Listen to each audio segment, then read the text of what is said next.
In the emerging province of Limon of the early 20th century, businesses of all types were established. There were bookshops, hotels, coffee, grinding mills, law firms, dentist parlors, all type of stores including grocery, hardware, and liquor stores, bars, tailors, watch repairs establishments, printing houses, lumber yards, restaurants, cafeterias, ice cream parlors, photographic studios, pharmacies, restaurants, bakeries, and meat stalls, among many, many other businesses which catered to the society of the period.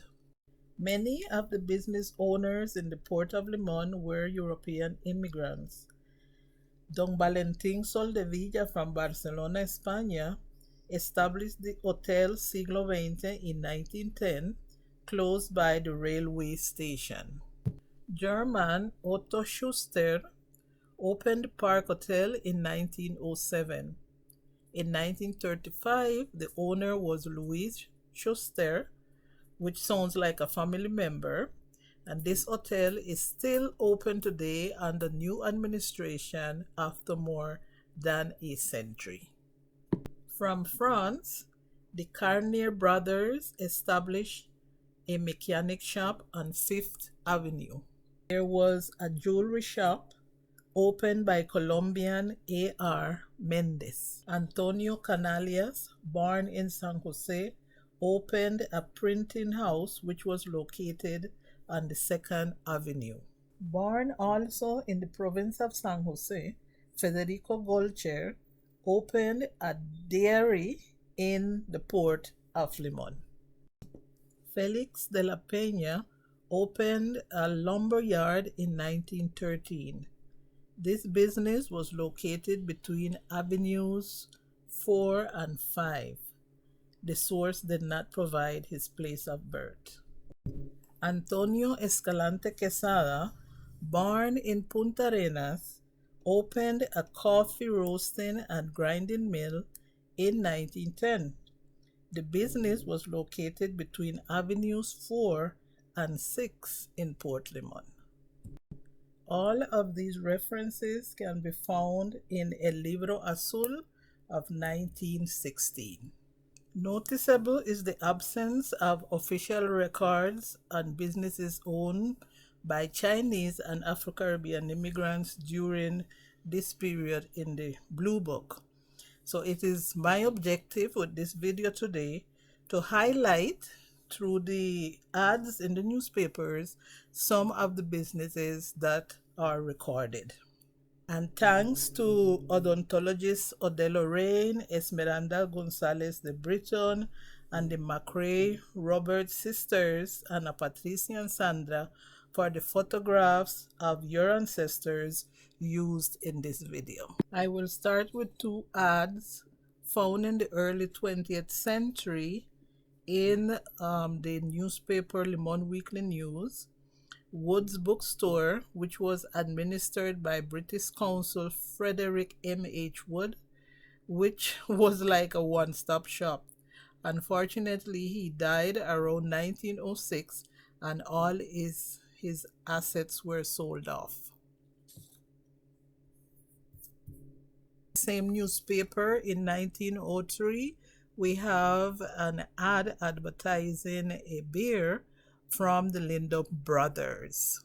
There were around 10 of them, and they were born in England but nationalized as Jamaicans, and they played a very important role in business in Costa Rica during that period. This photograph of Cecil Werner Lindo is found in El Libro Azul of 1916. The findings of the businesses of Afro-Caribbean ancestors, I want to make a parenthesis to explain that in the province of Limon during that period, the Afro-Caribbean were not the only people who spoke English. So we also had the Canadians, we had the US, the people from the US, and we have the people from England.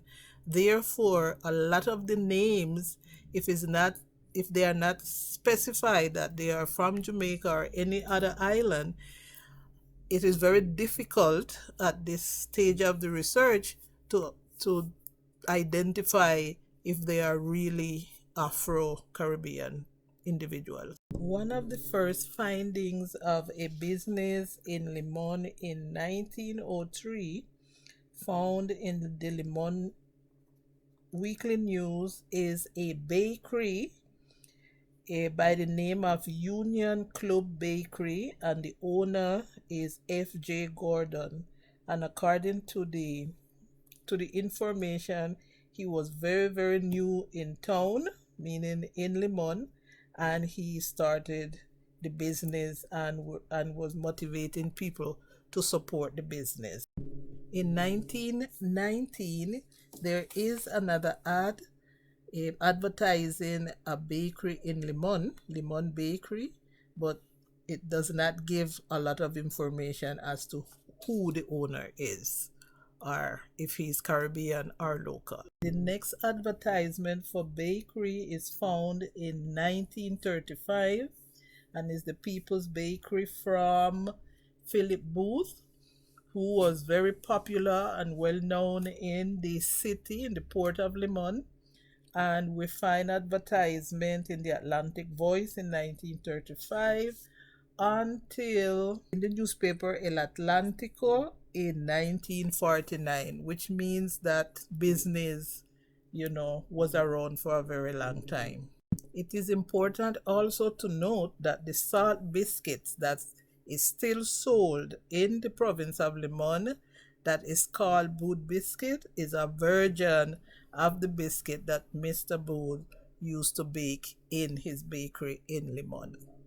So his legacy is still around, although probably it does not taste the same way. The next advertisement for bakery is found in La Voz del Atlántico, 23rd of December 1939, and this bakery was located in the province of San Jose, and it belonged to the Curlings. Another advertisement found is from Sada Ricketts, and the bakery was called Granny the Reliable. This advertisement was found in the Atlantic Voice, December 22nd, 1945. Another ad found for Splat's Bakery was in the Atlantic, December 24, 1949. And beside Mr. Booth Bakery, this one, according to oral history, was another popular bakery in the port of Limon. I also found ads for cafeterias and restaurants.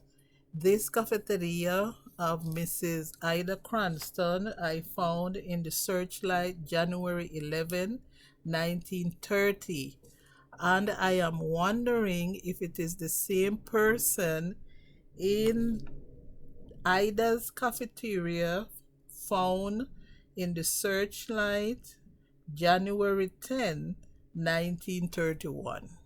Okay, this is an ad for a restaurant in Siquirres, and this is one of the names that I am confused. I'm not too sure because there is not enough information, so I am not sure if he is an Afro descendant. But this ad was found in the Atlantic Voice, Saturday, December 7th, 1935. But those of you who are watching this video, if you have further information that can help in the building of our stories, you can put it in the description, and in that way we help with the research. In 1936 in La Voz del Atlántico, Saturday, August 8th, we find another advertisement for the restaurant in Siquirres by Mr. P.E. Sullivan, but this time it's in Spanish. In El Atlántico, December 12, 1949, is the advertisement of Restaurante La Estrella, whose owner was Olivia Gurson de Vega, and she, we know, is a descendant of Jamaican immigrants to Costa Rica, and she's an Afro-Costa Rican. Another well-known cafeteria in the city of Limon, based on oral history, is Happy Landing, whose owners were Stanley and Birdie Butler. And they advertised in La Voz del Atlántico in September 1946 and in Atlantic Voice on December 22nd, 1945. Now I am going to show you the findings in terms of stores that were in the province of Limon. But before speaking about the stores, let me introduce you to the Orain brothers. They were Jamaican born, and according to the family oral history, the date of their arrival in Costa Rica is not known. Thank you, Adele, for providing me with the pictures. Here we have Eustace Orain Keene, also known as Jack Orain.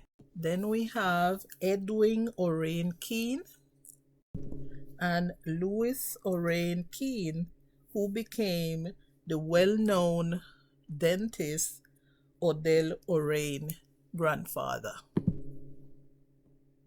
Both Edwin and Eustace, known as Jack, opened a store very early in the 20th century, and the advertisement is found in the Times, June 28, 1913.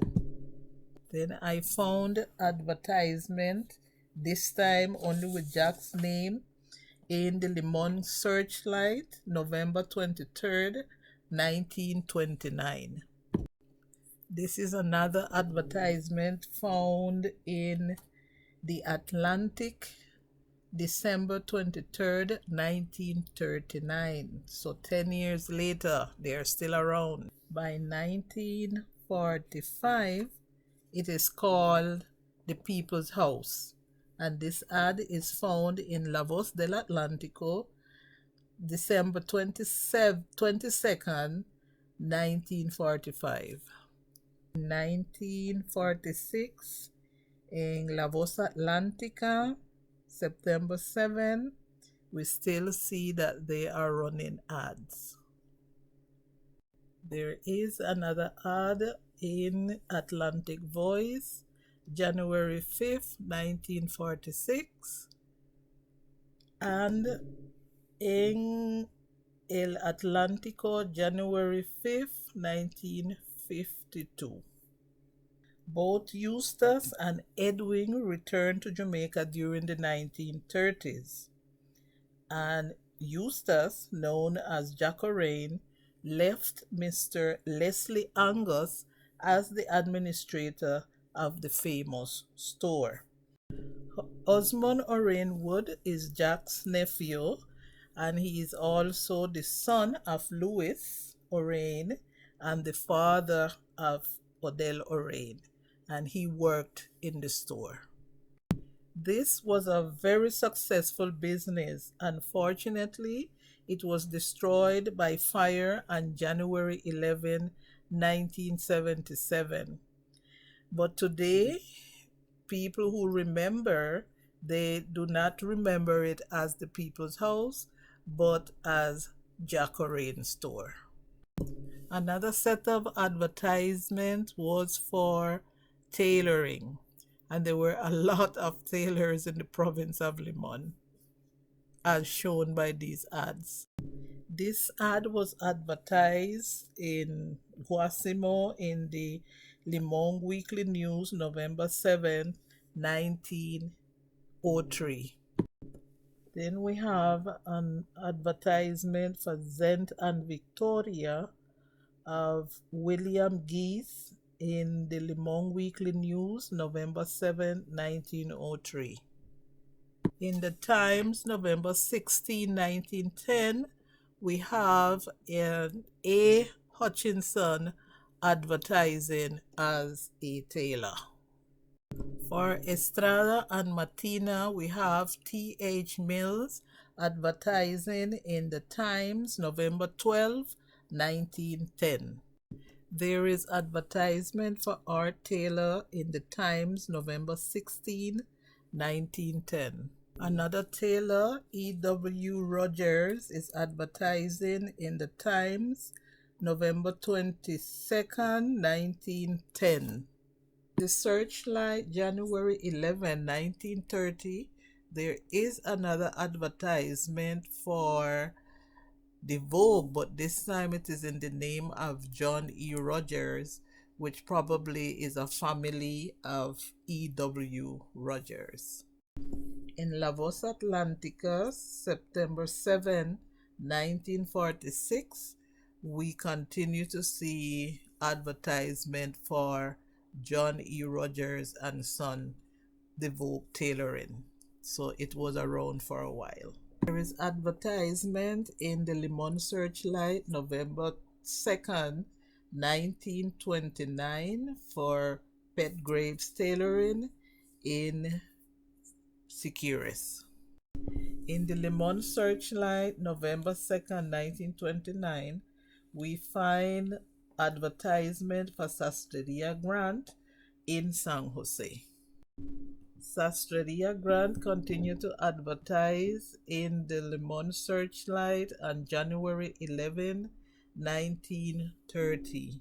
And there was also advertisement for Sastreria Grant in the Searchlight, January 10, 1931. There is also advertisement for D.A. Nelson, the Standard, in the Searchlight, January 11, 1930.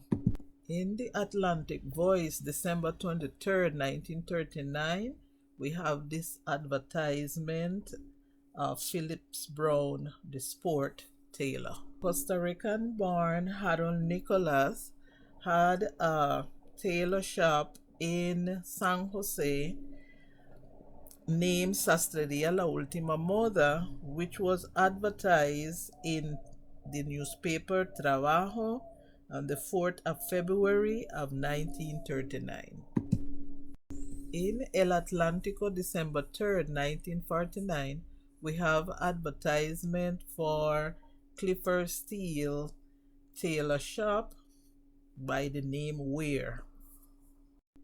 In El Atlántico, January 1952, there is an ad for Clifford and Mrs. Steele, but the name of the business now is Excelsior.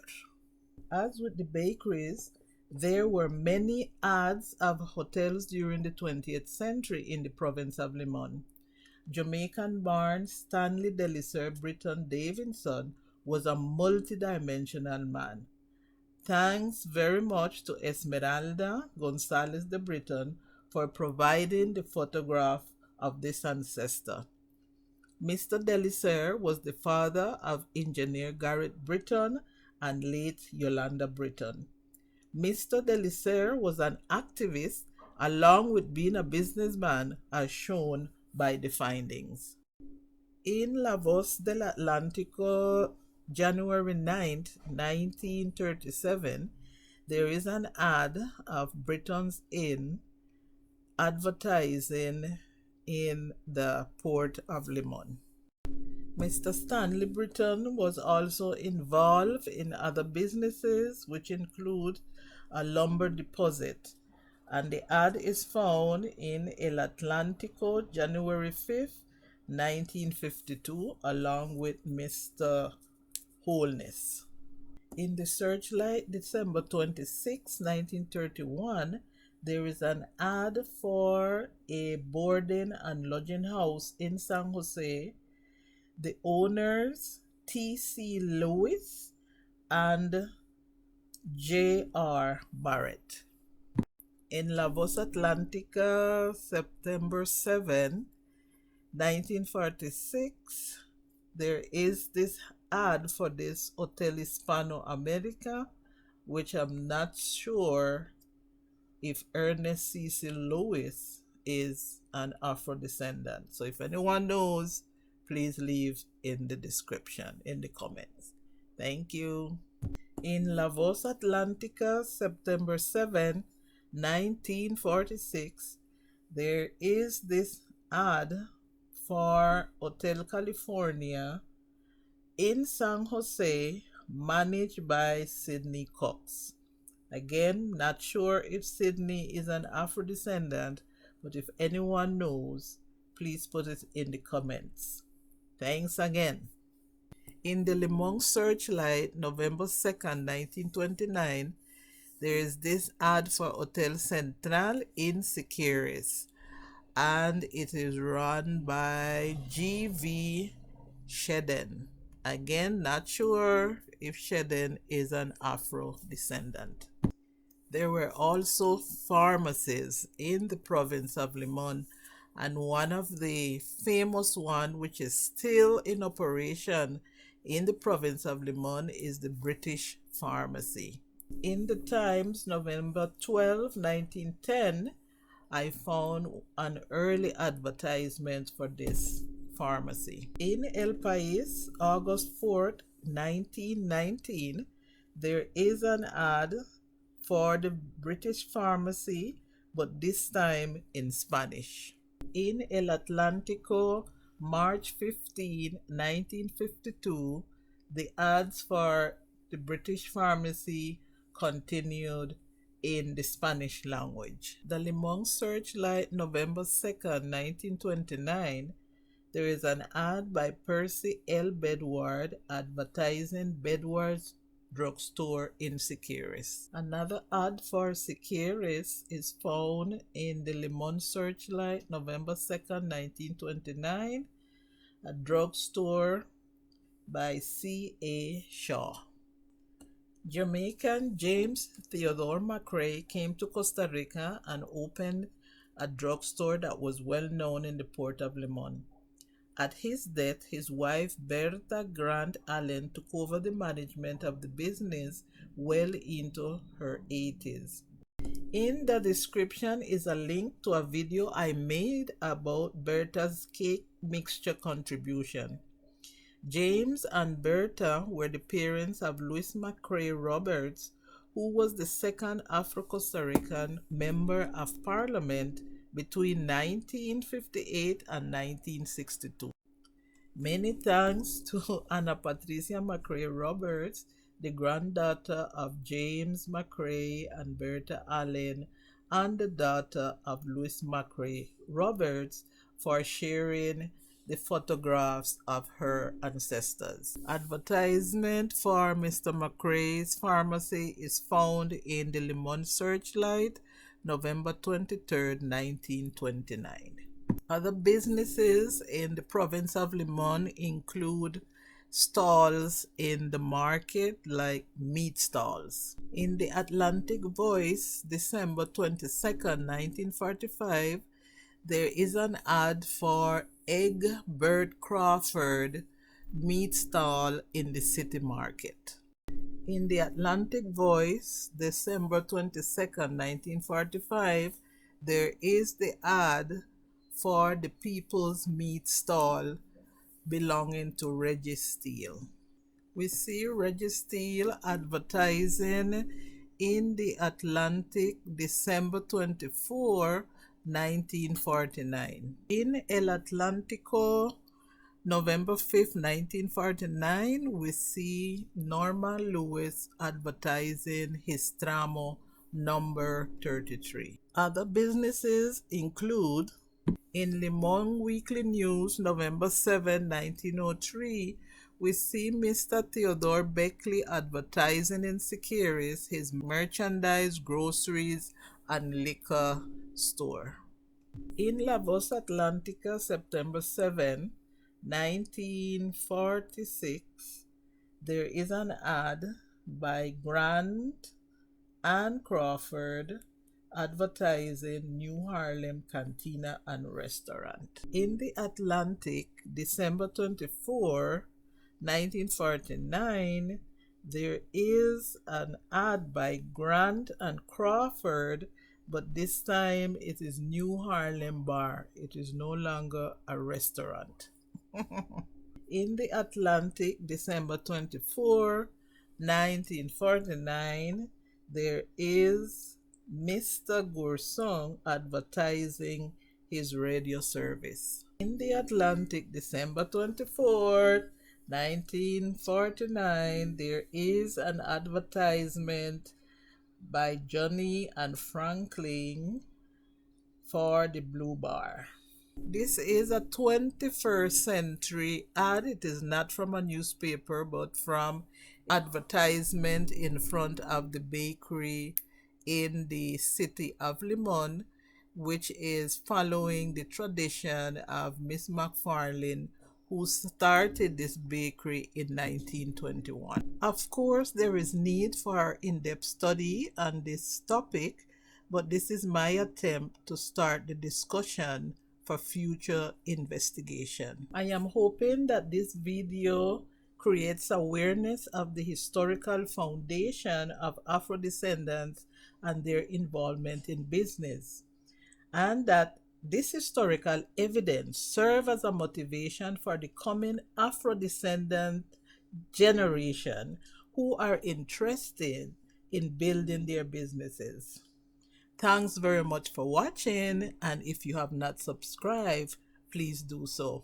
And share, please share.